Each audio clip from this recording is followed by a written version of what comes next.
ahead, slow it down and make it no time. I gotta keep it rolling. Those windshield wipers snapping out the tempo, playing perfect rhythm with the song on the radio. I gotta keep it rolling. What's up, everybody? Welcome to the Rideshare Rodeo Roundtable. We are simulcasting I'm looking at the top right now, all over the place. We're on on YouTube alone. I know, we're just on YouTube alone. We're on Kim's, Cheyenne's, we're on Dana's, we're on this one, or my channel if you're on one of the others. We're on Twitch, we're on Twitter. I'm on Instagram right now, and also, as always, on Facebook. To the Instagram people, this is my new thing. I told Kim about this. This is what we're going to do. Because we don't see your comments come through integrated into StreamYard, and because it's impossible for me to have another device open and be looking at that, because I have my notes here. I just don't have enough devices, is what it is. But because of that, what I'm gonna do is suggest that watch the first 10 minutes. 10 minutes in, I'm just gonna kill that stream. I'm gonna end it. And if you want to continue, you can find it on Twitter. You can find it on YouTube. You can find it on Facebook. So I guess that's it. Like, I'm just trying to get your whistle wet. And if you feel like watching the rest of the conversation, come on over to the other platforms where we can see your comments. And complain to Instagram that you would like to see comments in live streams. Go to StreamYard so that we can start to integrate this and make a difference. So that said, let me introduce everybody. We got Kim's Side Money Plans that way. God, I even know my lights right there. So Dana, before I introduce you, I noticed that I know that you were at DS Entertainment Network. Is it at Dana Scott or DJ Dana Scott now? Just when I leave comments on videos, it shows up as DJ Dana Scott. The channel is still DS Entertainment Network. Oh, it is? Okay. But whenever I leave comments it in the show notes. Well, because my channel tag, like if someone was going to, like the youtube.com/ sure, you could say DJ Dana Scott. I think it would still show up. But the channel name is still DS Entertainment Network. Okay, I'll change it. So anybody... By the replay, it'll be fixed. And of course, we have Gig Work Mama right under Dana. And we're joined this week by Rudy, who actually, Rudy is the CEO founder of Freeride. It's spelled FURE.CAB.cab. And if you check that out, I've been talking to Rudy for a couple years now. I mean, we've become buddies. I was there when the earliest interview, I remember really getting some ideas out, and I was really chewing it. I was loving it. I've listened, it got delayed on the launch, and just like everything, red tape, all these nightmares. And now though, things look like he's going to be launching in April, which was always the idea. And it comes at a time when a lot of uncertainty in rideshare is going on. So actually, maybe it was better that it took this long. Maybe it was one of those things that was just meant to be. Hope so. I mean, I know you're thinking dude, screw that. The last 2 years have been red tape and tough, and this is hard.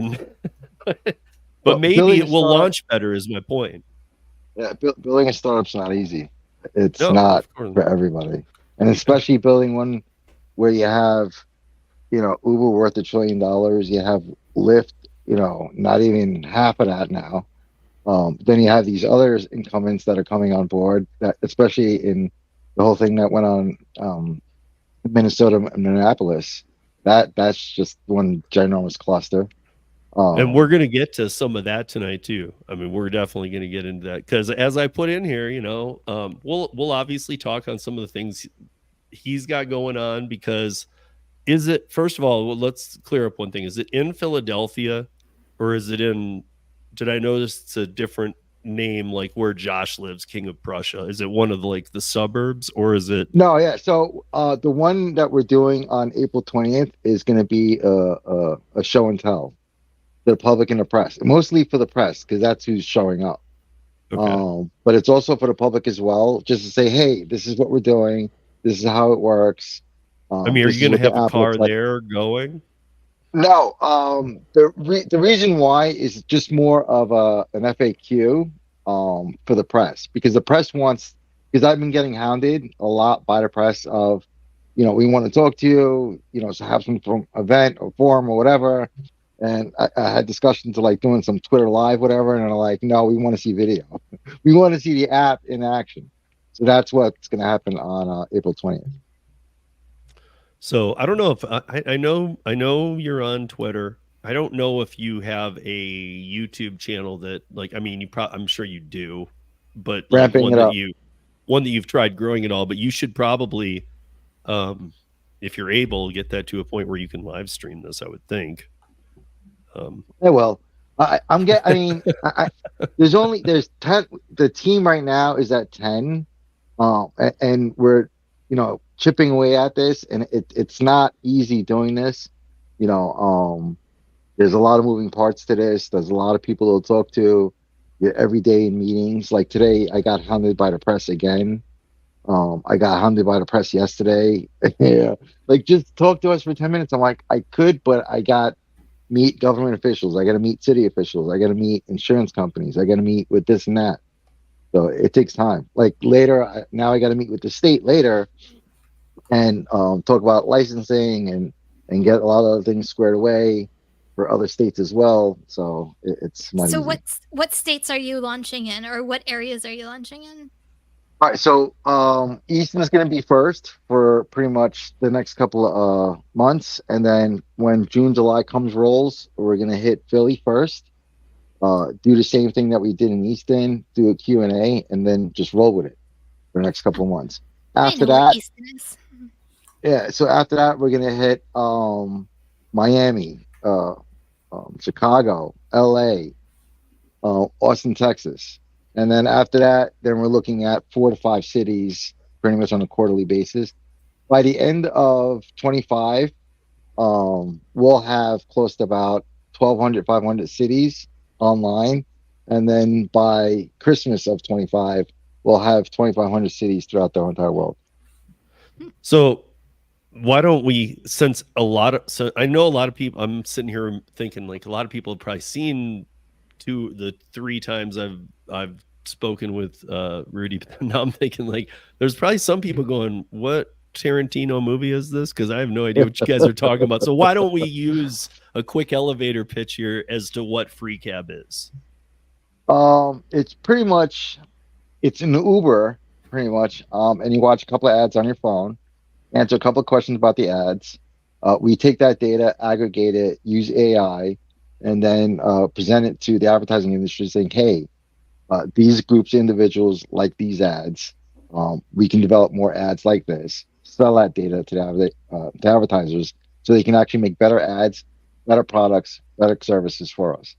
Because we're at a point now in the advertising industry is that getting data on who we are and why we buy things and how we get those things and how we use those things is really getting tough for the advertising industry. So what I've done is literally take the Facebook model, turned it around, and have the advertisers pay for the services that we need so they can get the data from us, as opposed to bombarding us with, I'm not going to say dumb ads, but ads that are really ineffective because 99% of the time we're sitting there on social swiping it away. We're not even bother looking at it. That's waste. So how about I give you a free ride, watch a couple of ads, give me that data, and let's take you home. Let's take you to the gym, to the bar, to whatever. So the ride itself is free? Pretty much, yeah. So, but Kim, check this out. Unless he's changed it, but I don't think he has, but if you take one from your house to the airport and it's going to be like a half hour and you have to do a certain amount of ads and at some point you decide, man, I got to catch up on some text before my plane. Halfway through, you decide I got to do some work. I can't watch the rest. You can just be charged money for half the ride and get half for free based on the ad. So you can also kill it on a long ride halfway through, pay partial. Yep. You're not bombarded throughout the whole entire ride with ads. So there's 2 options on the app. On The first option is the free part where you're going to be watching X amount of ads for 10 minutes. So let's say we do a 10-minute ride. It's 5 minutes worth of ads, usually about 10 ads, let's say 30 seconds a piece. You're watching those ads. Answer a couple of questions about the ads. Did I like it, not like it? Was it funny, not funny? Did it make you cry? Did you get informed? Did you not get informed? Stuff that advertisers really want to know, because that's what they really want to know. Did you like the ad? I hearken this back to when, you look at a newspaper article or you look to a newspaper ad, did we like it? And the only way that advertiser knows if that ad was effective was at the cash register. That's it. No other way to gauge how that ad performed back then. Now, using technology and AI, coupons, stuff like that. But now we develop technology that can actually say, hey, so-and-so actually likes this ad. Let's group that with 10 other people. Let's show him a bunch of ads. And let's see if he likes it. Oh, they like it. Let's show it to a national setting now. Let's do it to the Super Bowl. That's the problem that a lot of advertisers have now. They don't have Super Bowl ads. Here's a platform that can become that Super Bowl ad. See, I even was telling him, Kim, Dana, anybody, Cheyenne, tell me what you guys think of this. Because I said, man, you gotta, like, with these ads, you gotta get it. Like, let's say there's an Adidas ad. Okay, while you're doing the ride, if you want these shoes, they're 20% off. After the ride, for 24 hours, they're 10% off. Kind of thing, that, hey man, you want it for cheaper right now? Like, yeah, we'll send. Yeah, I'm not going to tell you the advertisers, but we have a couple of deals with them where when you come on to the ride, like for instance, I said this last time with Target. Target, you order a ride, you go on to Target. Target's going to actually pay for your ride and blast you with everything that they're selling, but also be informative of what they're selling as well. So Target will actually own that ride and actually bring you home. The other deal is that you order stuff from Target, we're bringing it to your house for free. You don't have to pay nothing. You don't have to worry about Uber. You don't have to worry about any of this other shit. It's free now. So deals like that make sense for advertisers. And then it really makes sense for the consumer as well, because now I don't have to worry about taking that $40 ride to get diapers. Now I got an extra $40 because I got a free ride. Now I got $40 worth more of diapers to put in my pocket. It's like a cross promotion of companies, consumers, and making things free for people. I'm trying to relate it to something of the past, like things like the only thing I'm coming up with is, I don't want to compare it to, but it's the only thing I can think of off the top of my head is like a timeshare. You get those damn things, and like that's why I don't want to, because I don't want to say like buying a timeshare, but there's ways around paying. Yep. And so I don't know. To me, I've always loved the idea. I see Gary here, and he's asking because Gary and I want to be there when the first rides are. So he's saying, so April 20th, I can't take a trip. He's getting loud. No, we're gonna be in a lot. I'm gonna be traveling a lot. I'm gonna be going to a lot of these cities. I'm gonna be opening up a lot of these cities. I'm gonna be meeting with a lot of community leaders out there. A lot of these poor neighborhoods aren't getting transit in those neighborhoods. I go to Chicago and you go into the hood and where's the bus? The bus station's there. The bus stop is there, but the bus never stopped in the last 30 years. Why? I don't have money. What? What? So these poor kids can't get to work, can't go to downtown, can't get a job. That's a problem.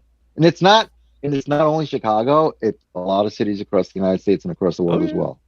We know that in Chicago during the pandemic, they were allowing Lyft to transport kids, which that was even before they were saying before they broke that rule and said, no, you can take minors now. They still couldn't. And they were saying, oh, our bus system's all screwed up. You can just do it. I mean, that was great for doing that. But at the end of the day, you still have the safety issue, would you allow your kid that's what amazed me. I'm like, what the heck? Because you're not checking any of these people. But I mean, at the same time, I was only giggling there when he was telling that story because I know how he invented it with his brother. So I was just getting a quick little laugh because I know that him and his brother, the initial idea came from being at a bar in Philly, spending their money drinking. Yeah, is it a bar? It was a bar it's called Ironbound in Jersey. It's all Brazilian Portuguese. Went there, had a couple of drinks, got lit, and then that question popped up of, how do I get a free Uber ride home? And then realizing, hey, I can get ad dollars to pay for rides because the advertising world doesn't have enough data on us. So I looked at the Facebook model and said, well, if I could take the Facebook model and actually get advertisers to pay for the ride and give them that data that they want about who we buy from, how we buy it, where we get it, and all that, then it becomes a win-win. So when we did the first beta for 5,000 rides, me and my brother just told people, show them how it worked, and sign up. I want to sign up. I like this. I want to sign up. And then we realized, all right, let's put a real app together and let's do the due diligence and get this squared away. But then you get caught up in a lot of things because there's a lot of legalities. Because one, you're dealing with 50 states. Two, you're dealing with rules and regulations that are completely different. So you got to set up the app in a certain way. Like, well, all right, if this guy lives here and he wants to drive here, these are the rules and regulations for this route. If the guy, and every app that, every developer that I've spoken with that wanted to get onto what we were doing, same thing. Even when we talk to the Uber guys that are coming on board, same thing. There's certain things you have to do in order to make this work. And if you don't, it's going to crumble. So before we move on, can you see this on the screen? Did you have a few of these? Maybe. Yeah, that's kind of fun. Caipirinha is a Brazilian drink in Brazil. It's famous. I once had 4 of those, and I don't remember getting home. Well, even Oscar lives in Chicago, but she's or Northeast Chicago, but she's from Brazil. So, is she? Yeah, that's what she said. But okay, so luckily we have Dana here this week because we are gonna look, guys. We'll try and keep it a little soft and conversational about what we think, but we gotta start talking about some of this stuff because it's starting to backlog now. And I know Dana. Again, you know what? We haven't had him on since he did it. So if everybody in the chat could give a congratulations to Dana, he did. Remember, he was running for school board. We promoted him, and he was like, "I might not win. I don't know." He won. He won. He got every vote. He won unanimously. He smoked the other person. That's awesome. That's he's all cool, worried. man. He's like, every vote comes his way. How many did you get over by? How many votes? Yeah, it was a total count. Oh, it was the school committee actually did the vote because it was an appointment for a vacancy. So there was the school committee vote. So there's 5 board members and they all voted for me. Nice. Wow. Yeah. So the term. So I'm filling in the rest of the term. It expires in 2020 at the end of 2025. Yep. Nice. Oh, so you got a lot of work ahead of you then. Yeah, 2 years. Yep. Congrats. But see, I'm glad because I got to say, like we talked about this. My son's graduating high school. I'm so glad that like if he wasn't graduating high school right now and I lived in Dana's area, I'd be really glad knowing Dana like I do that he's part of trying to. If I don't know what your powers can be, but at least trying to present the reality side of some things and going, guys, enough. Yeah. Like It's I don't really know. just trying to be the voice of reason. Yeah. Implementing effective policies. Well, right now there's a bunch of stuff we're dealing with, but aside from policy, just teacher contracts and stuff like that too. But there's a lot of stuff involved in it. Yeah, absolutely. I mean, Nice. and so with his knowledge of that, he also has knowledge of what's going on for gig workers in the Boston market. And in fact, he had been sending me some stuff and it's kind of confusing because if I'm collecting it right, I started looking into what he's talking about. And there is it 3 or 4 different things going on, right? So, I mean, general rundown. We just like the U.S. government in our state, Massachusetts. We have 2 houses of legislature, House of Reps and a Senate, state Senate. Yep. And in January, early February, our House of Reps started debating and working on a bill that would make gig app employees. They would make them W-2 employees. That was like what they were trying to work on. Then this competing legislation, because there was a lot of pushback, especially from the companies and some apparently people with money. Simultaneously, our state senate was working on a bill that basically cemented gig app workers being independent contractors, and the Senate actually got their bill pushed through. So the House of Reps decided to table the bill they were working on and start working on the bill that the Senate passed. So for the past few weeks, there's been like hearings and stuff like that, and they're basically just, it looks like the wind is blowing in the direction of, as far as gig app employees, Rideshare, DoorDash, Grubhub, all that stuff, going to remain independent contractors, but they are going to put some requirements. Effectively, what they're doing is they're making a Prop 22 like bill in our state now. Like without much variation at all, same type of crap. It's because almost, again, Prop 22 people all have. It's really important. We don't need to go into details. We've talked about it enough. But Prop 22, AB5 and Prop 22 were all rolled out 2 months. I mean, AB5 before, but even Prop 22 2 months before the pandemic even started. So why I asked Dana that is because if they could have rolled back time on Prop 22, they would have not let food be included in that. Yeah, well, food, and actually in this one, food is like the centerpiece. Did you read any of that bill I sent you? Yeah, that's what I'm saying. Food is a major component of this one. But yeah, but that's part of the problem. I mean, nobody tips anymore in California. Everybody makes 120% of active time, so it's worth taking every dollar order. Why wouldn't you? Right. I mean, the biggest problem that they have is people doing them too slowly, and they'll deactivate you for that if they think you're just milking time. Yeah. Well, I mean, like you can take a dollar order. They do order. that anyway, though, with earn by time. They do that anyway. So I hate to say, what's the difference? I guess this is worse than earn by time, because this is literally, you're going to make 120% of minimum wage in that area. So for San Francisco, that's $19.88.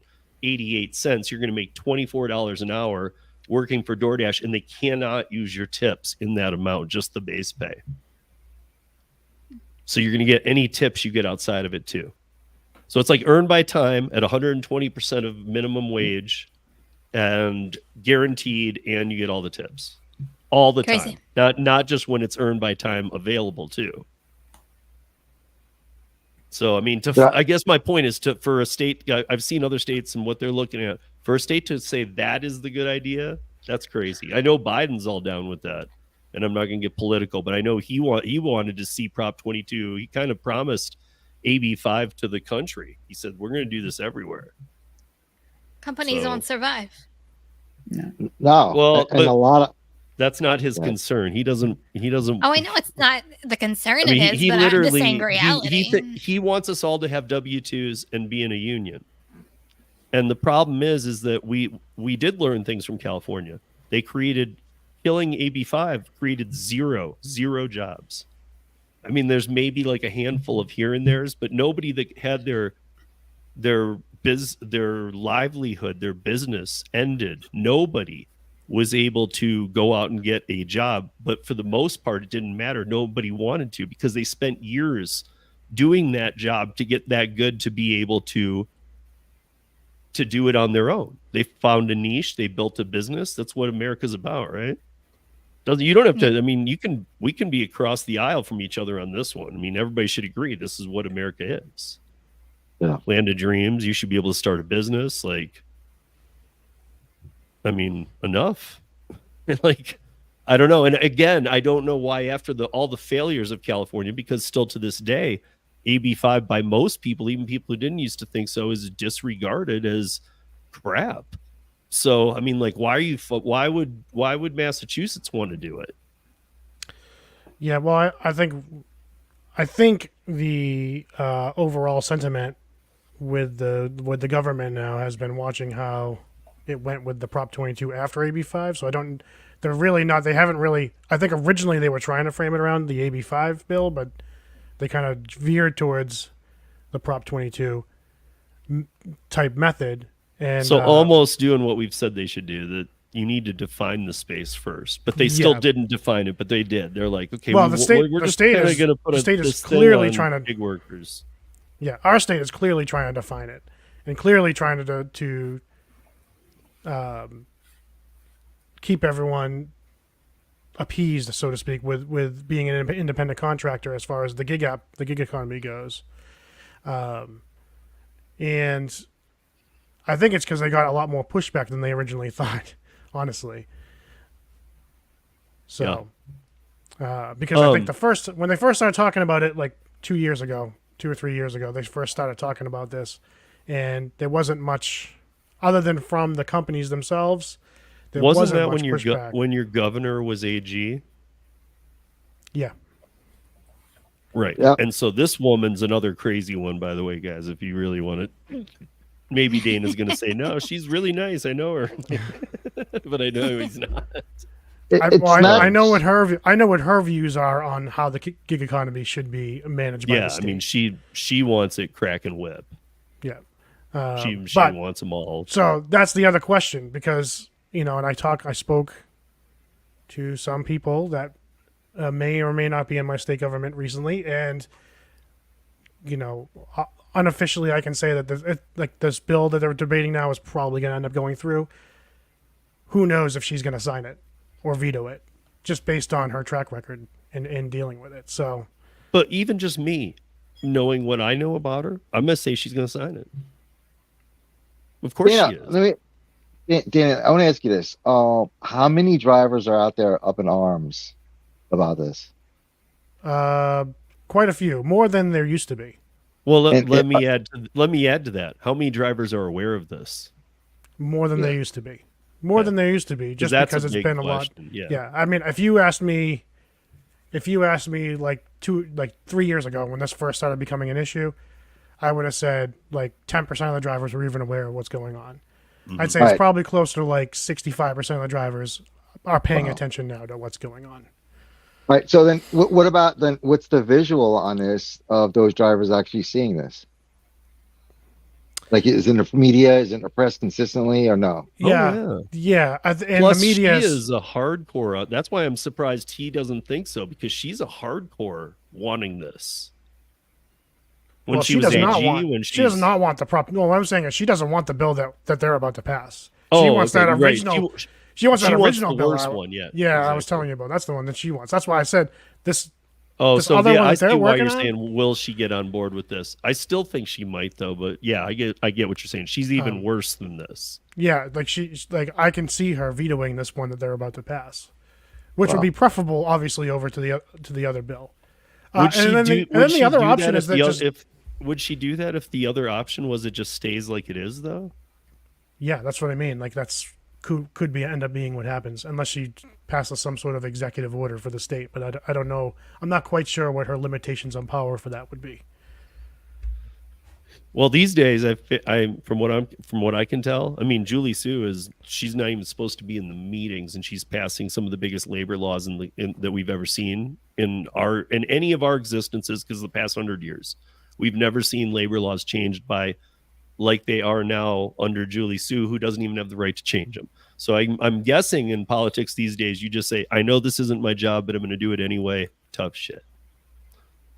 Because it seems like people are just getting away with murder with things that aren't even their job. Yeah, pretty much. And it's like, question me, and nobody is. So let me say hi to chat before we go any farther. I see that in the very beginning, Tristan was in here. So what's up, Tristan? We've been chatting on Twitter. Hopefully, maybe you're watching over there. I don't know. What's up, George? I think you're over in Kim's. Although I wish it would say which one people were in. What's up, Todd? What's up, Chris Taylor? What's up, Thomas? What's up, Kevin Hawthorne? Hi, Sheila. Thank you, Sheila, for sitting in with the para live tonight, which was was a little crazy. But worth watching. Hi, Eve Oscar. How are you? What's up, Bubba Sue? Derek, Mr. DSN. What's up, Traveler? How are you? What's up, Gary? Kidding. What's up, Gigan? What is up, David Roth over on Facebook? Hey, man, how are you? Let's see. What's up, Rick? How you doing? And Bud Soda, what's happening? And this is why I don't like falling too far behind. Congrats to Dana. I did start starting comments for you, just FYI. Hey, Paul, how are you? I guess he's in South New Jersey. Is that SNJ? Is that what that means? Yes. Okay, so we'll go with that. What's up, Chris Taylor? I think I said hi to you. Oops. Yeah. What's up, Ryan Hillard? What's up? And I think we have a couple things to maybe bring up from there. Okay, I think I got to everybody. I didn't. I'm sorry, but so I think Chris Taylor's told us this before. He sent us articles. I know he sent them to you too, Kim. That they've been pulling out of there for a while. I mean, I think that I think they're already gone. I'd have to look it up, but I think that Shipped is already done in Seattle.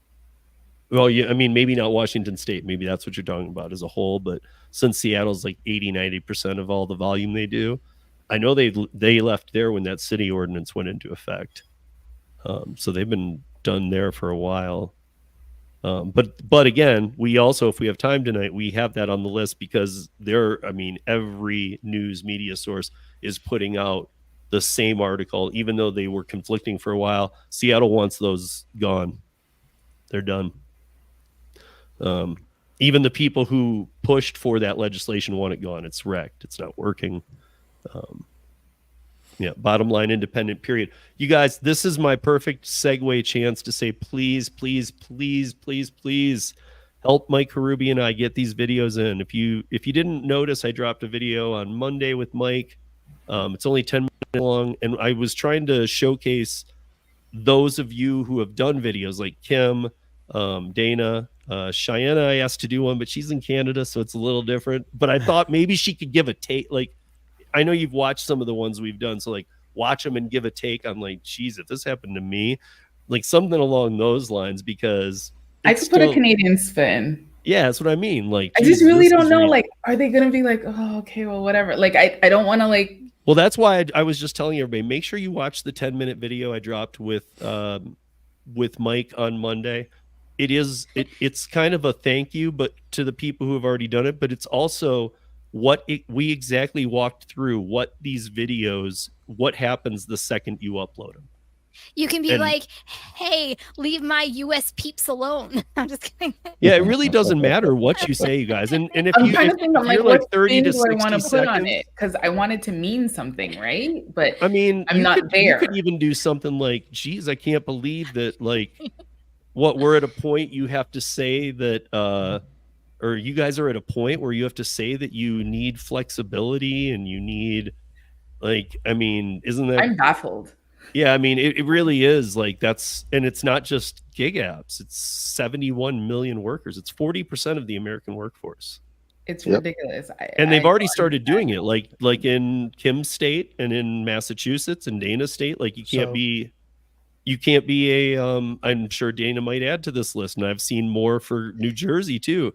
But you can't be a school tutor, freelance or self-employed. You have to be a W-2 school tutor. That's not a thing. There's a ripple effect too on a lot of this legislation, which has led to some support from parties that you wouldn't expect, particularly in our state, like in Boston. There's been like a coalition of like some of the restaurants and businesses in the city that have been pushing the state legislators to not make like rideshare drivers in particular W-2 employees, because they're saying they would be a ripple effect if they lost their status, because Lyft and Uber did the typical thing where they would threaten to pull out of the city and the state, and they're afraid that their employees wouldn't have a way to get to work, because a lot of them count on the rideshares to get in and out of the city. They don't have cars. Boston's transportation system is like one of the worst in the country. You know, our restaurants close at like 2 a.m. or bars close at 2 a.m. These employees have to be able to get home. Our public transportation shuts down at midnight. So a lot of the businesses have been like warning against the ripple effect if some of this legislation would have to go through, not just on the gig app workers, but on workers in general in other areas of business. Makes sense. Yeah. Oh, it's the downstream. You got to look at the downstream from this, not only from the bottom of the, you know, the line worker at the restaurant. Look at upstream. You know, even from the person at the hotel, they're like, all right, I need to get food. Ooh, can I get it? I can't because, you know, this guy can't be at work because he doesn't have a ride. Yeah, it's mind blowing because when you start looking at this potential legislation going, you know, nationwide, then you have to sit there and scratch your head going, oh, you're going to destroy jobs literally in, I would say, close to about 90% of every market in the United States because, you know, now you want to consider everybody being a W-2 and supposed to being independent, which is mind blowing. Yeah, I don't understand it. It really goes back to the fact that they really screwed up by never defining it. Even before the first company, Uber, or was it Lyft? It was Uber, right? Went public. Uber. Okay, so even before that, and what was it, 2018, 2019? Even before that happened, that's 10 years of Uber beforehand. They could have defined that space before anybody went public. They didn't need somebody to go public to define it. In fact, it would have been better if nobody had gone public and you defined it. This is a hybrid model of the gig economy. These workers work on app-based and set some definitions so that when companies did go public and stuff, there was something in place because now they're just, I always said it was like the early days of the internet. It's like the wild, wild west. Well, they never defined it, so it still is. Yeah. Well, and yeah, it allows a lot of corrupt money. It allows a lot of bribery. It almost invites it. Well, I don't know how if you guys remember, but when the internet first started, you know, Congress actually had a hard time with sales tax. A lot of states had a hard time with, like, when the internet first started and I bought something, we didn't have sales tax back then when the internet started. Now you have to have it. And now for a lot of these states to go, oh, you know, everybody that works in the state has to be a W-2, then you have to sit there and go, well, you know, I don't want to be a W-2. I don't want to pay, you know, insurance. I want to get my own insurance. I want to work on my own hours. That's mind blowing for small businesses. Yeah. Just real quick, I had a question for Cheyenne. Yeah, exactly. Yeah. I saw that question from Ryan. So over here, it's not regulated as in, how would I explain it? So it is regulated now because we have to give the companies that we're working with our either a social insurance number or our business number so that they can tell the CRA, so the Canadian Revenue Agency. However, there's still people that can go around that. But other than that, there's no regulation like how you guys are putting in place, you know, you have to be a W-2 and all that kind of stuff. No, there's none of that. Like we can still have tutors, we can still, you know, be drivers, we can still, you know, like to me, I'm just completely baffled that this is even a conversation that's going on and there are decisions being made on this because I don't know how, like, for example, for me personally, and Steve, we spoke about this when we did the podcast.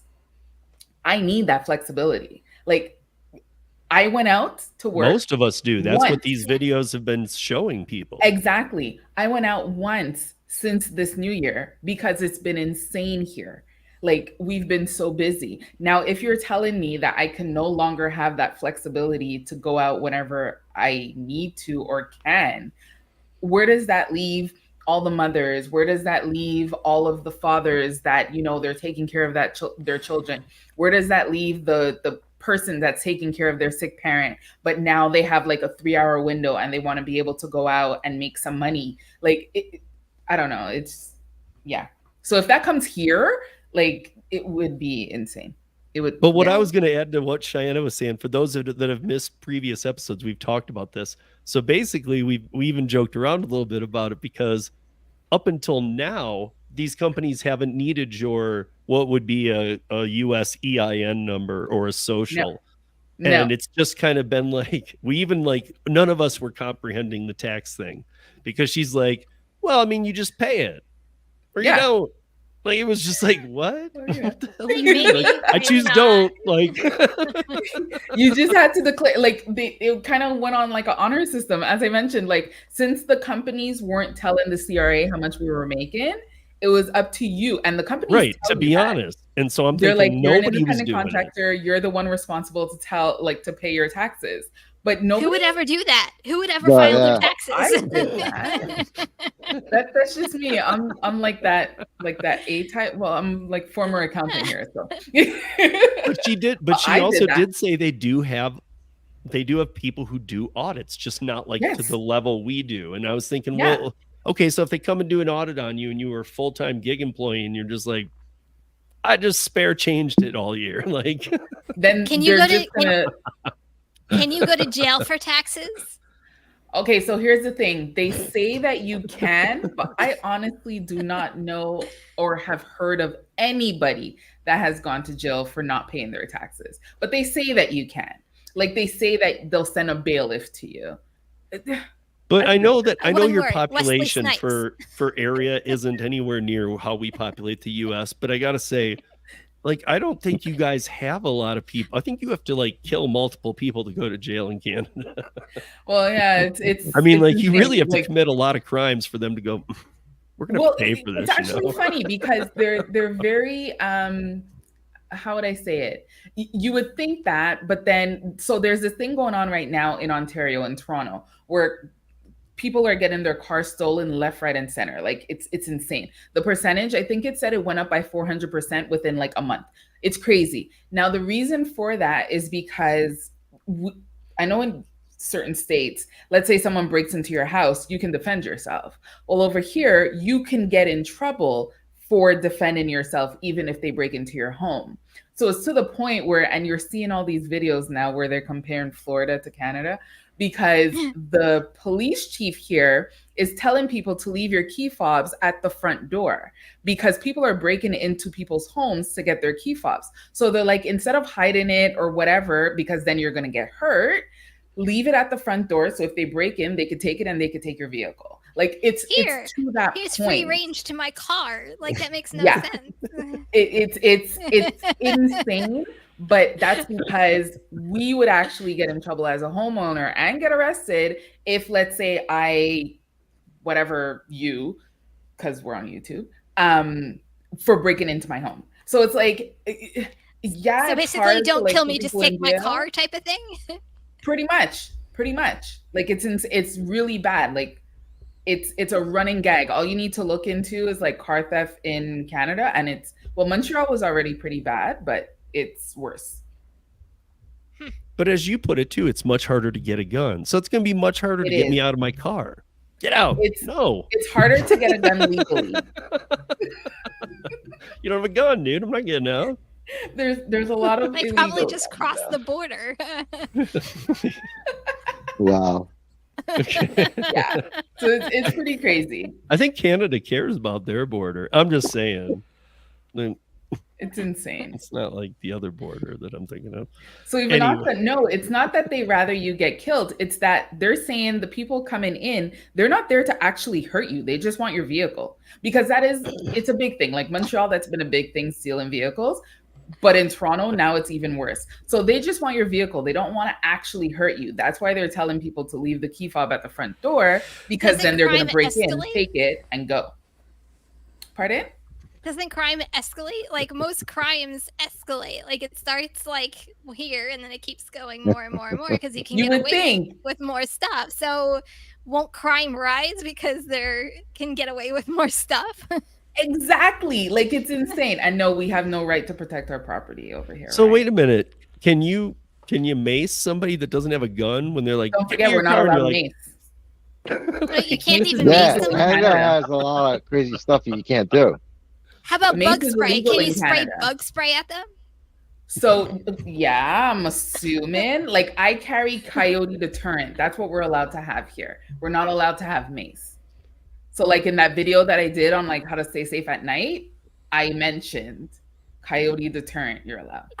Well, what about bear bug spray? spray does the trick too. So if you can get, I mean, they have a bug lot of spray- bears. I carry bear mace all the time into the mountains in the backcountry. Oh yeah, you have to. So can you carry? You got bears all over Canada. Can you carry bear mace? That's stronger anyway. Say, I thought he was a bear. I don't know. That'd be a good question. I mean, it's just interesting because I feel like that kind of question, like here in the U.S., you actually might get in trouble and you might have to pay a lawyer. You might have to go through a bunch. I feel like up there, they'd just be like, you know, that's a good point. You probably, yeah, that's fine. You didn't break law. You know? Yeah, it's crazy. There's a lot of things that just doesn't make sense over here. But the whole like gig work legislation thing, no. As I mentioned, it's just recently. It's this year. I think it was like January 31st or whatever that we had to start giving our social insurance number or our business number. So yeah, we're far from let's see. So if you we might get or through... might not have to file your taxes. Yeah, people are freaking out. A lot of people are asking in the group, so who's been deactivated for not providing it? Because some people thought that it wasn't real. Well, it's all new too. It's new. They give a 90-day grace period. Yeah, I mean, so they're still collecting it because even Dana's talked to or Cheyenne's talked to other people who they're like, what do I have to do this? Yeah, exactly. I'm getting like emails. They're like, do I really have to do this? I'm like, yeah. Like, shouldn't you been doing this already? Like, yeah, that was my question when it happened. I was like, wait, you guys aren't even making. You guys don't have to pay any taxes on this, and you're like, no, we do. And I'm like, doesn't sound like it. We do. We're supposed to. Sounds like up till now, you could just be like, meh, I didn't make anything. It's so crazy. Well, that's why they put it in place, because they realized that, hey, if people are leaving their jobs, but all these gig things are like increasing, but we're not making more money, where's the money? Because nobody's paying it. Right. So you're like, I didn't make any money, so I ain't paying it. Plus, give me my free health insurance. Yeah. So according to laws, well, this is New Jersey law, but I'm pretty sure it's somewhat relevant to other states. You can get up to 5 years in prison for tax evasion. Oh my goodness. Yeah. You know how many Canadians would be in jail? I mean, we're dealing with you got to remember, we're still dealing with all these people who are in jail in a lot of states for marijuana charges where now marijuana is legal there, which is crazy to me. Like, dude, there's people who are like caught with low amounts in hardcore law states where it's like no tolerance, and they're doing like 30 years. They're halfway through this thing, and it's now legal for everybody, and they're still in there. I mean, it's like, crazy. Hey man, like this doesn't make sense to anybody. Like, you gotta have some people it makes sense to keep doing that kind of stuff. So, but yeah, let's see if we can get through a few of these other ones, because I did a piece on this, but I'm curious what everybody's thinking about Minnesota. I think I have the things still here. I'll just bring them up, just the two examples again. Oh wait, it's a different. I know I have it. Default studio. It's gonna change our background. You just said paying taxes is an option. Here it is. Oh, my alarm. Yes, it is. In Canada, it is. Who said that? It's not an option. It is.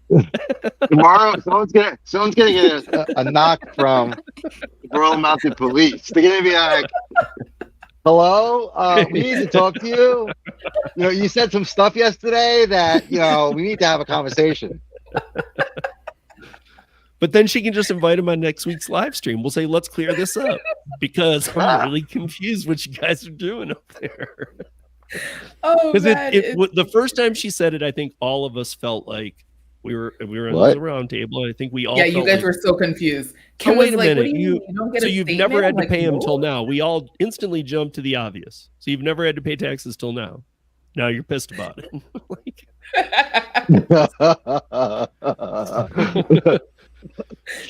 But I guess I want to know about this Minnesota thing, because here's the rate card. Now remember, Minnesota's If Gigan's still in here, he can attest to this. It's downtown to the airport. Maybe some people live in cities like this too, but like for me, no. My downtown to the airport's a long ride. So I'm going to show you guys what it is now and what they're asking to have. And you don't need to look at all the items. You can. I'm not trying to not be transparent, but what you need to look at is the per mile and per minute rates on each of these. You'll see that the overall fare has gone up 25% on the two. Now, I want you to see the amount of increase that they're looking to put into the Minnesota drivers. Now, again, they have to do this by May 1st, or they have to agree on things. And we'll get into that in just 1 second. But so here's what it is right now. So obviously all the booking fee, the estimated surcharges, which can change, base fare, blah, blah, blah. But the per minute and per mile together, 86 cents per mile, 20 cents per minute, that's $1.06 per mile and minute if you're doing 60 miles an hour on the highway, right? Okay. So if you're doing 60 miles from a pickup to the airport, you're going to be paid approximately $66 and then a tip if they want to on top of that.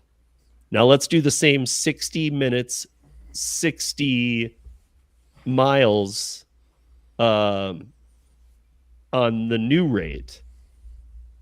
Wow. Now again, it's 25% higher fare, but the new rate is 51 cents a minute, $1.40 a mile. That's $1.91 per mile. So $1.91 times 60.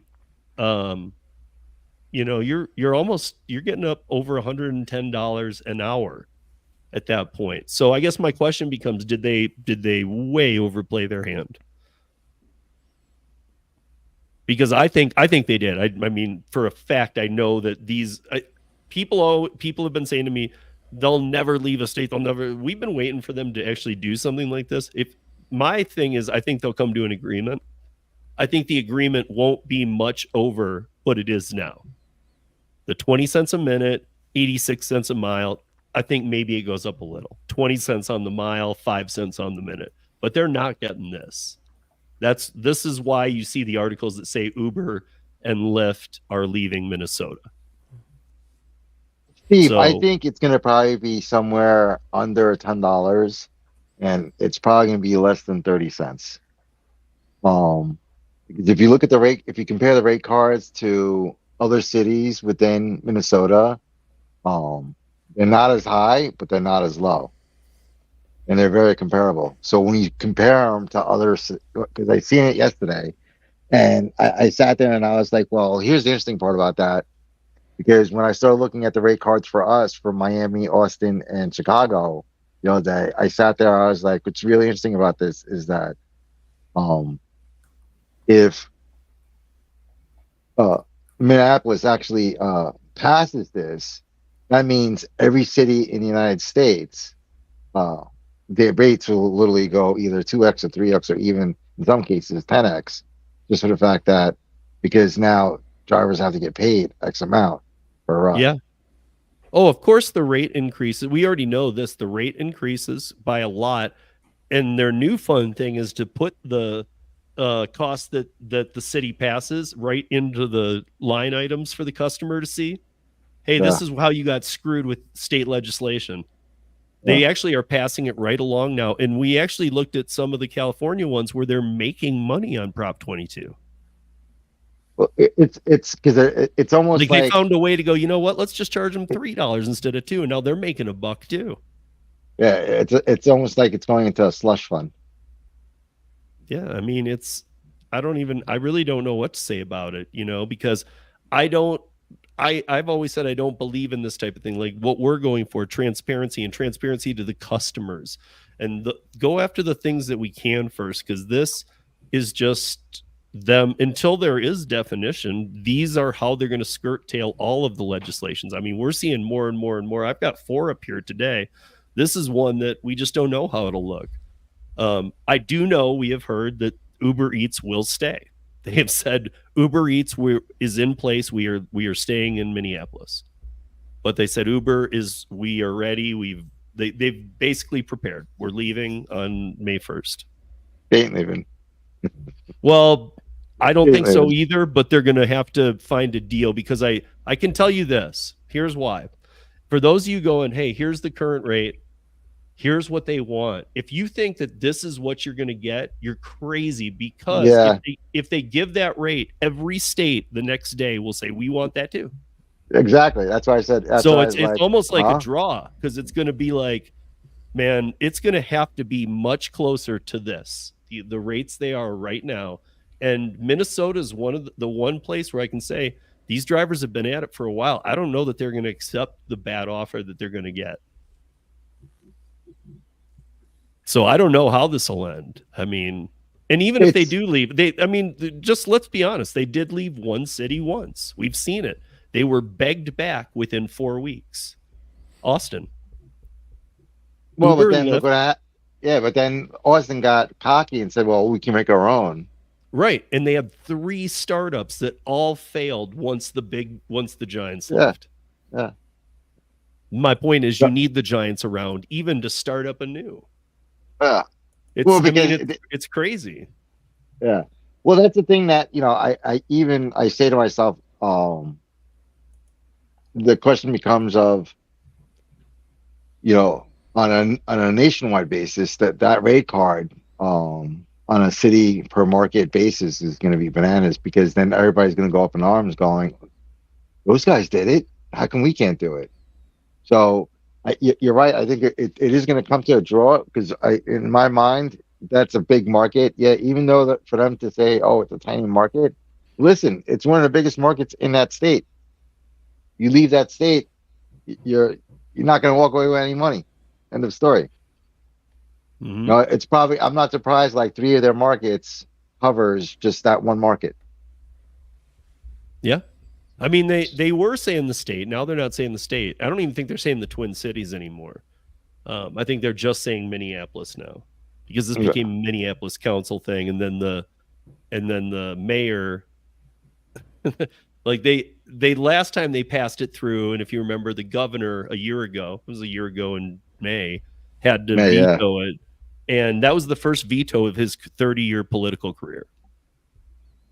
He has some inroads with DoorDash. It was a little sketchy, but he doesn't veto if what the city council approves. This is the first time he had to do it. This time the city council passed it and said, we're passing it. The mayor vetoed it, and the city council said, no, we don't accept. Again, it's proving what I was saying to Dana. Politics is just like saying, no, I'm going to do that anyway. I know it's not my job. I know this is not my place, but this is what we're doing. Because they sent it over to the mayor, he vetoed it, and they said, tough. Actually, we don't care what you think. But it says that he has to approve it. He said no. And they're like, well, we're passing it anyway. I mean, I don't know. This is just, and I know Minneapolis can be a controversial spot. We had a lot go on there in the last 4 years. But I mean, but there's a lot of people there who are just ready to do what they want. And that, I don't know. We'll see how it ends up. I can guarantee, though, if anybody in Minneapolis is still thinking along the lines of you're getting $1.91 a minute and mile, you're crazy. You're crazy. That ain't going to happen. Because again, a 60 mile ride to the airport on a non-surge would be $110. I'm not doing the exact. 20. Let's call it $115 or something to the driver plus tip. We know for a fact that Uber is not going to take 25% on top of that amount, add it to the top, and operate. Because I can tell you this, like, I know that we don't want to accept this, but I actually know that Uber operational rates have gone way up. And I'm not defending the company, but like insurance and some of the things they're having to deal with are way up. So they're around 20%. So you think they're going to make 5%? This is why they take 60% of all the fares. I'm not saying it's fair at all, but I'm saying they're a simple dispatch company that even with the what they have to run the place, just the insurance parts of it and stuff, and this is why they keep getting rid of people. But unless they are getting 50% of that fare, they're not going to do it. So now you got to charge somebody $230 to go to the airport. Mind blowing. And I guess my point is, they're just, who's going to pay that? Nobody. You know, and I've been on with the taxi stand hour before too, guys. Like, those guys are pretty cool. They're on every Sunday. I'll plug them here. They're on pretty early. They got a YouTube channel and they're on Facebook as well. One of them is a cab driver in New York City, and one of them is a cab driver in Minneapolis. They're both retired. They both did it for 35 years. They tried Uber and Lyft. They hate it. So I've been on there a couple. They even had me as a guest once.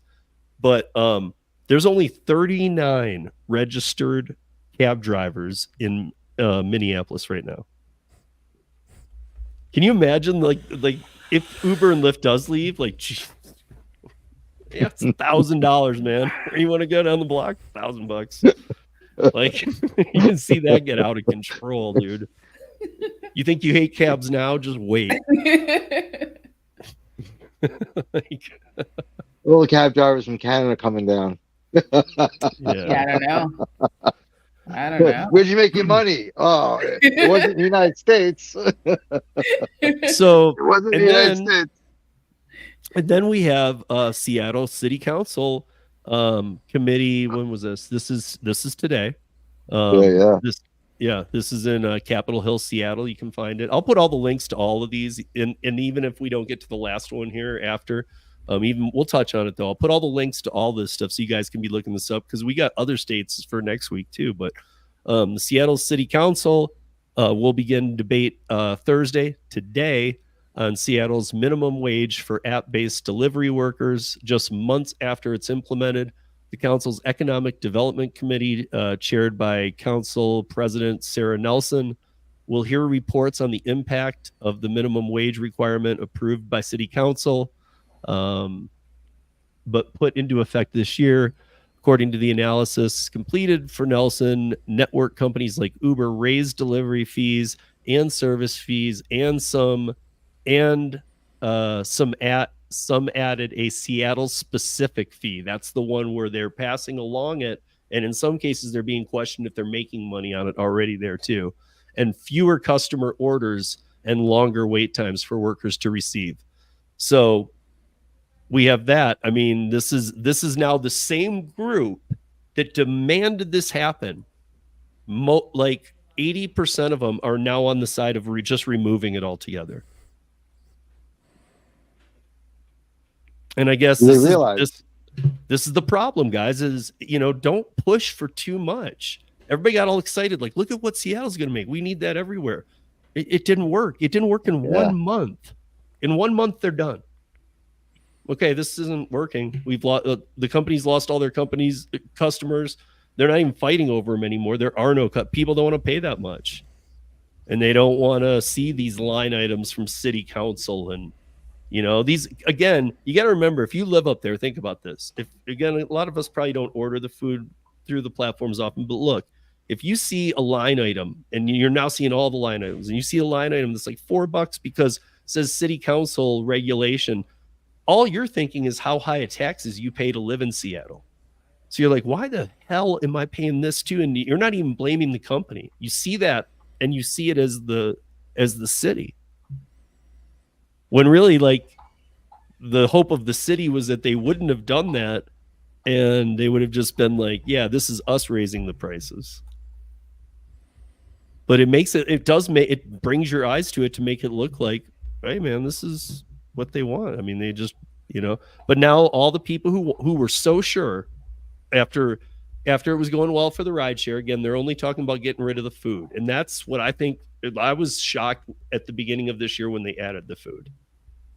I was like, really? Because your whole model was built around, this is only for rideshare. And it's because, why shouldn't they be under the Taxi and Limousine Commission? I actually was on the side of that. I thought same thing. Like, yeah, why not? I mean, they are cars for rent. So like, yes, you should. That's something that makes sense.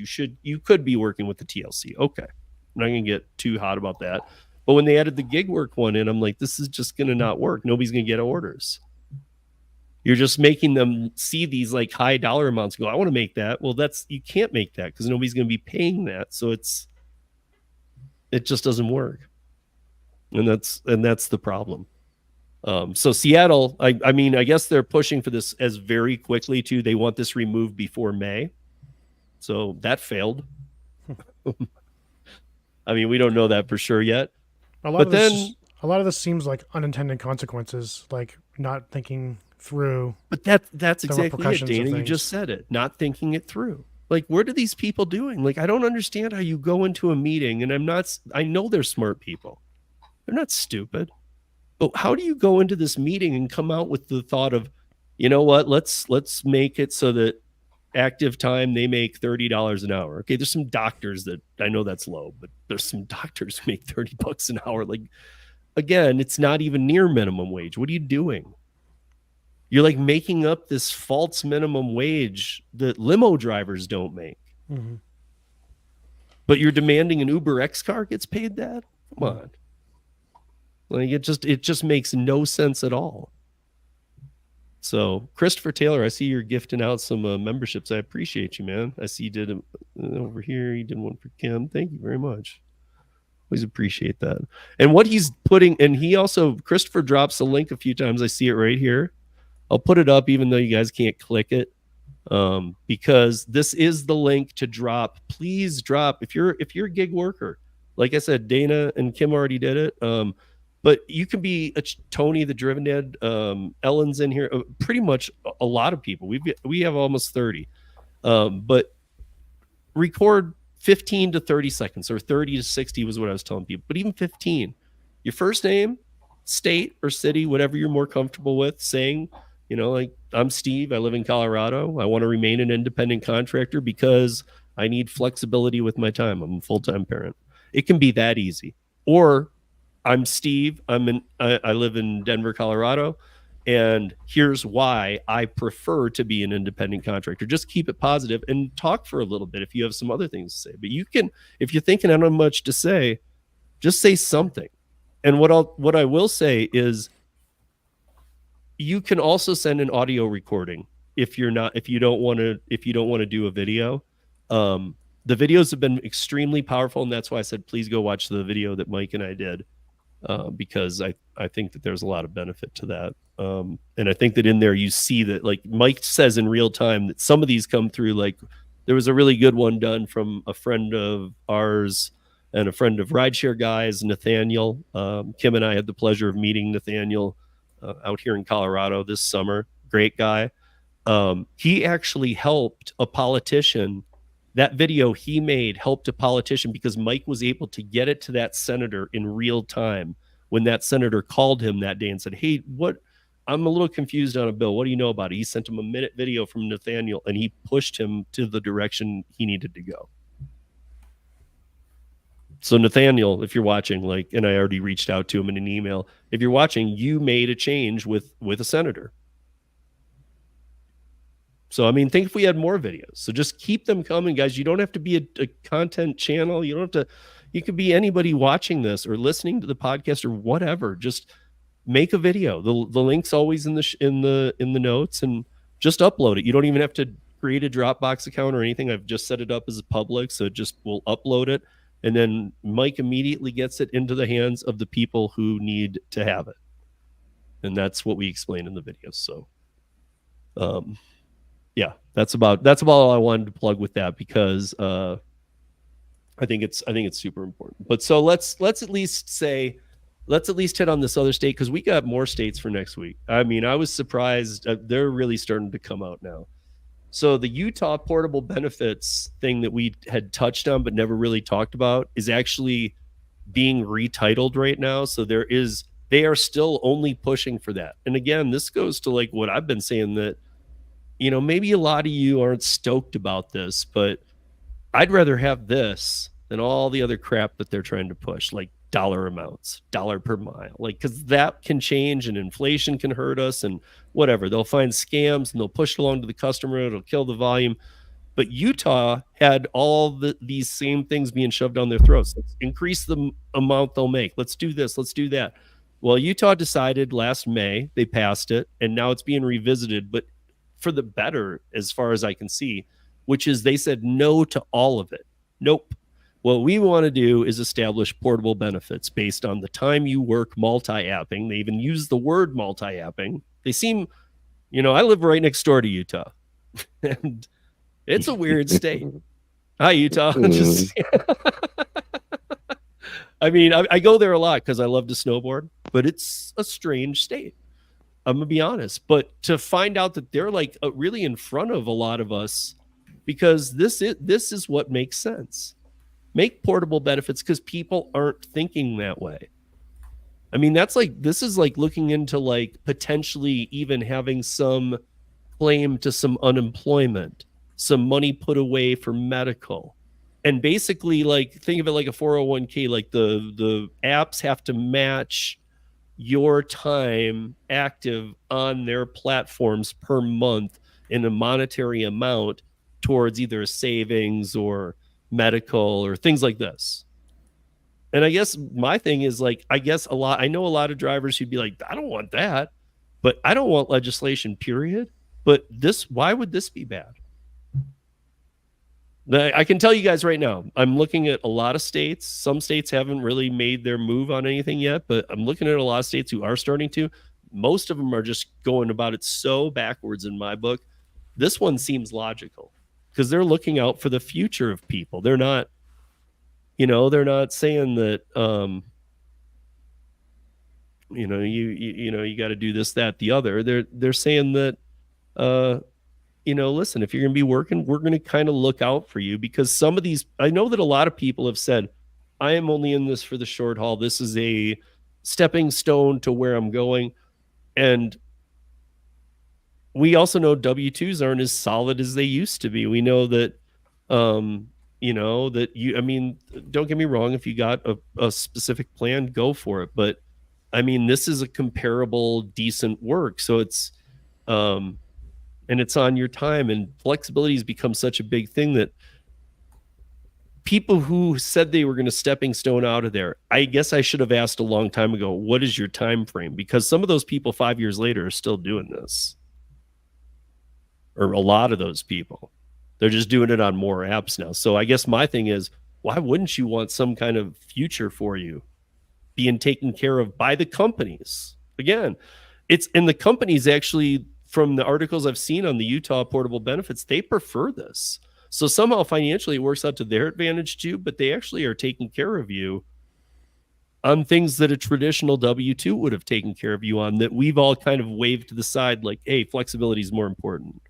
Well, would you rather have $1 more a mile or 20 cents more a mile and 5 cents more a minute? Or would you rather have some logical portable benefits plan being built on all the multi-apping you're doing?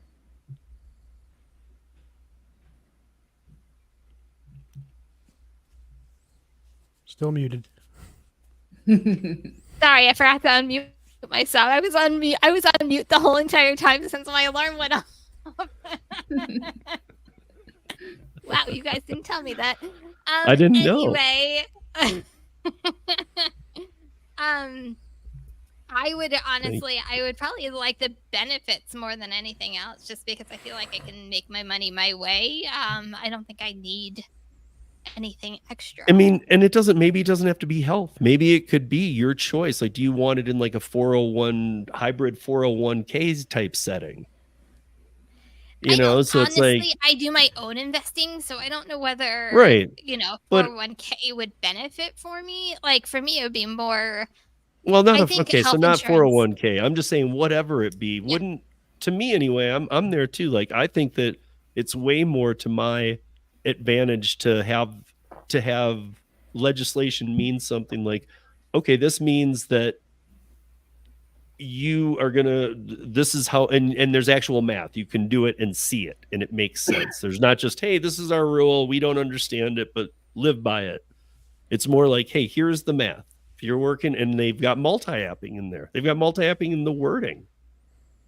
So they're not like allowing what Prop 22 can, where you bud soda 3 deliveries during the same hour and you get paid 360% of minimum wage because you work 3 platforms in California.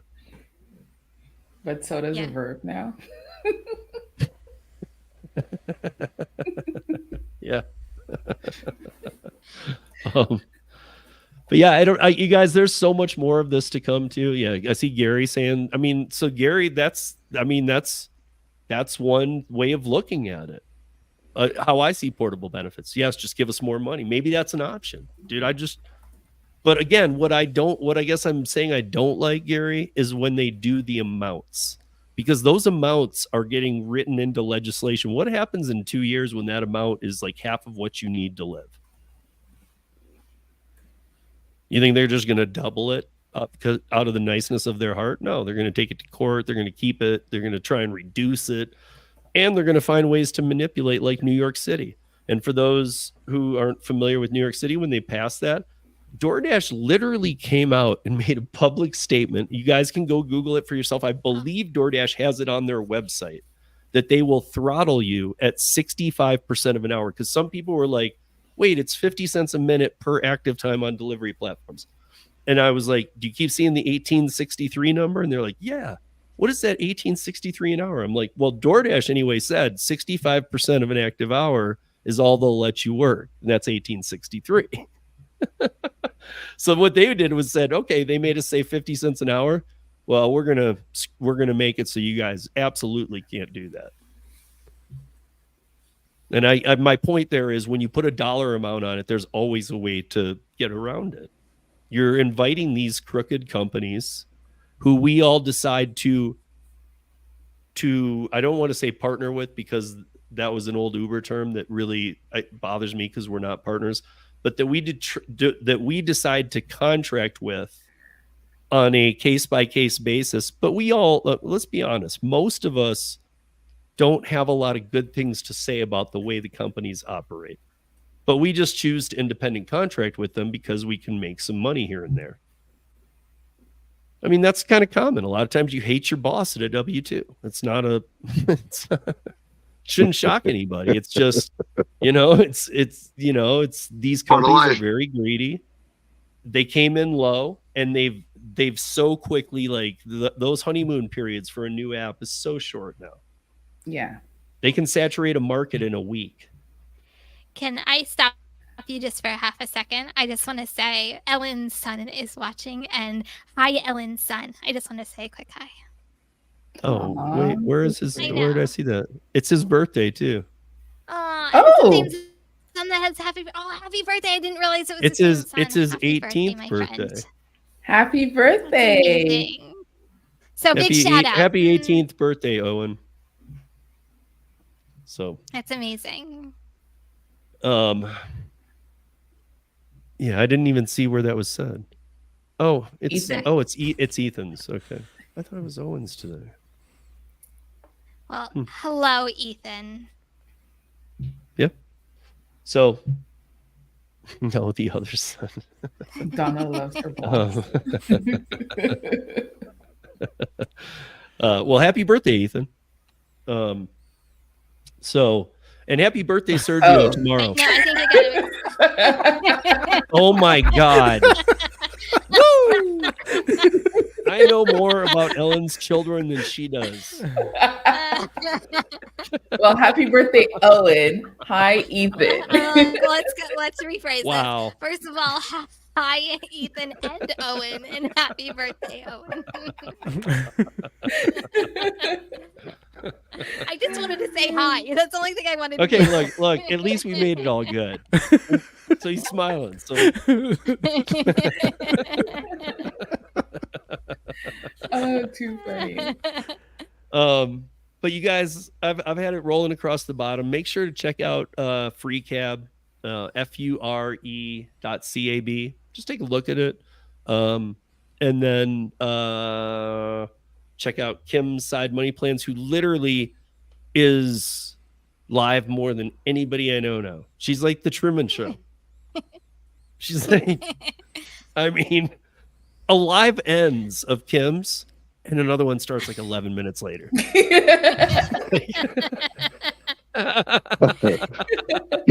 Kim's live.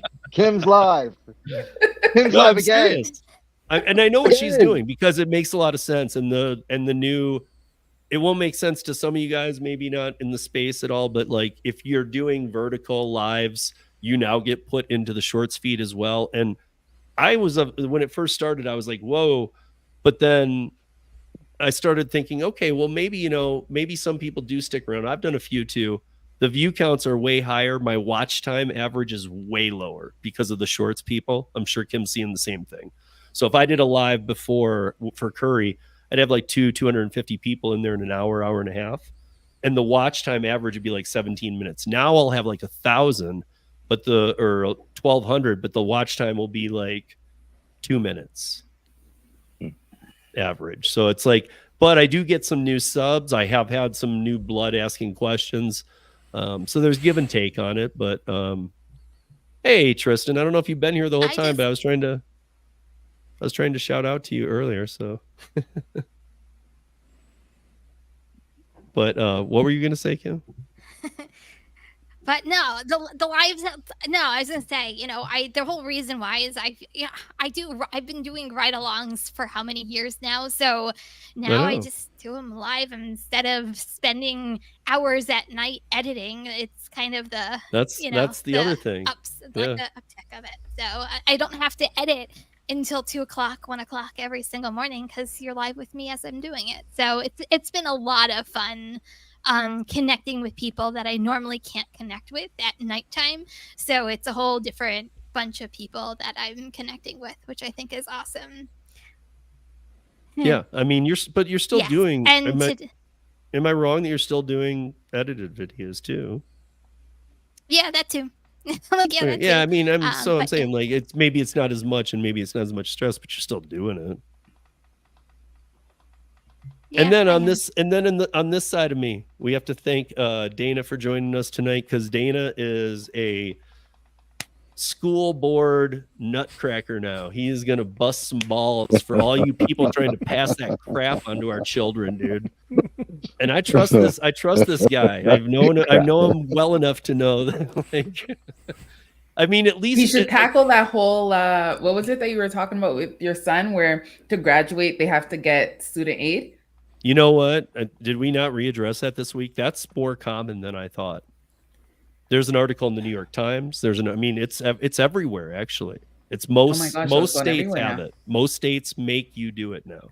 That's crazy. I don't know if Dana, if you caught that or not, but that like you have to do financial aid to graduate. Yeah, I heard that. It's part of the thing. Yeah. Is that a thing where you are? No. Yeah. I mean, because it's, to me, I feel like it's got to be breaking some laws. I don't know how or why, but I just do. Because there are people who dead set know they're not going. Why the hell should they have to go through that? Yeah. The only thing I come up with is just because it could tempt them with student loans. Yeah. Which is going to screw them. One might say that could be a conspiracy. Exactly. No, but it's true. But because I can't think of any other reason why that would be logical. There's no other logical unless you're trying to entice them into getting into the absolutely worst type of debt you can possibly get into. Right. That you can't bankruptcy no matter what, you're stuck with it. I mean, and at their age. That's the worst part, dude. Like, my son's taking a gap year, but he already kind of is now. He's starting to get some direction on what he wants to do. He wants to do like sports medicine kind of thing, like physical therapy type stuff, things maybe of that nature. And who knows what it could become, but he's still taking that gap year. So the whole thing becomes, he's got an idea. We can figure out the path. We don't need the school to force him to apply for financial aid and say, hey, look, if I do this, I get this much money. Yeah, but do you understand what the hell that means? Like, there's doctors who don't pay back their student loans for 30 years. And they're doctors. I mean, come on, guys. Like, school is, I mean, even when I went and Kim went to college, it was expensive, but not like this. No, I can't even imagine these days. Yeah. The people that are going into debt for it now are going to be saddled with it basically for the rest of their working lives. Yeah. I just saw a tweet yesterday. About this where someone said they were like 10 years into paying their student loans off. They had taken out like $80,000 in debt when they went to school. Got out 10 years ago. They've been paying like $500 a year. They've been paying $500 a month or whatever, and they had only taken off $10,000 of their debt after 10 years. That's crazy. I paid mine off because of all the interest. 4 years. It's like all the interest. Wow. Yeah, the guy was paying. Yeah, the $500. He was paying more towards interest than he was actually paying towards principal. Yeah, that's ridiculous. So Tony's saying this because him and Lisa homeschool their kids. and both very smart people, but he has 6 kids. Can you imagine sending 6 kids to college? No. You be doing a lot of rideshare, bro. What does that mean when Kim says you can discharge the student loans? Wait, what's that? You can do. Not in the U.S. You can't. It's the only type of. Yeah, I don't know. You can't. I'm not it's sure. The only type of loan that's you're not allowed to bankrupt with student loans. Yeah, they get that no matter what. Bankrupt. Yeah, I know in the States. Even if you claim bankruptcy, they'll just take your tax refunds from now till eternity. Yeah, it's the one type of loan that doesn't get removed. I remember Dave Ramsey says that all the time. And that's why I'm saying, like, they shouldn't be making kids hear about this for the kids who are like, I'm going to go to vocational school for a year and learn how to be a welder. You don't make them do that, because the school itself will provide a much better program for in-house financing. So don't make them go through a student loan and see that they can get more and think, oh, I can have something to live on and go to school. Don't do that crap. Let people figure out their plans, dude. Tony, really? Tony. That's the solution. If you die, you can lose the student loan. Well, but then you don't have to pay it back. Technically, no. Your state. No, what happens is that if you have a student loan and your state actually incorporates that student loan, now your state actually pays for the student loan. So when you die and you got money in the bank, no, well, then the state would force one. Yeah, it's crazy. The state of law is crazy. Yeah. So what happens is that then the student loan, if whatever money you have in a bank account, will go towards the student loan first. I'm going to bury all mine for my son in holes around the country and give him a fucking map. Tell him to go have a fun road trip and find all the money and be like, I don't have a cent, man. Junior, this is X. Remember it. I'll call every family member. Transfer your debt to me, man. I got this. Man. It's so crazy. But Dana, is that something that like you guys would tackle if ever? Because if Steve says that now it's in the newspapers, it's going everywhere, I'm assuming it's gonna come to you guys at some point in time. Probably. I'm surprised it's anywhere, and now it's everywhere. So wow. Good. That would be crazy. I mean, the New York Times did a full article on it, on how many states, and I don't remember how many they listed, but then there were other ones too. And people were sending me articles going, hey, that wasn't that when they heard that episode. They were like, that's not that uncommon. Our state does it. Our state, and I was getting different emails. And so, like Chicago, I got one from a listener all the time of the audio podcast who sent me this whole long thing with links even. And he's like, look, here's everything. Here's how they're going to do it. Here's how many states are doing it. Here's how it works. I'm like, this is ridiculous. Wow. I don't know. It seems like taking advantage of somebody who just got there. Like when my son graduates, he'll be 17. He won't be 18 because he graduates this May. He won't be 18 till September. So in my book, he's not even old enough to make an adult decision. Yeah. But what happens if I'm like super rich though, and I've already have in the bank like money for my kid to go to college, and I'm going to pay out in cash? Like, you know what I'm saying? Like, it's the opposite way. Like, you don't want your kid to apply for student loans just because I have the money. Isn't that the whole entire point of having a college fund? That's why, and we'll wrap it up with this, that you make $10 million a year in cash only. He doesn't need the loan because, and we're going to wrap it up here, you guys. You know why? Because... Don't be a dick. No, but close. It is close to that one. Instead, it's pimping ain't easy. Good night, guys. Ah, yes. Drive a mile away.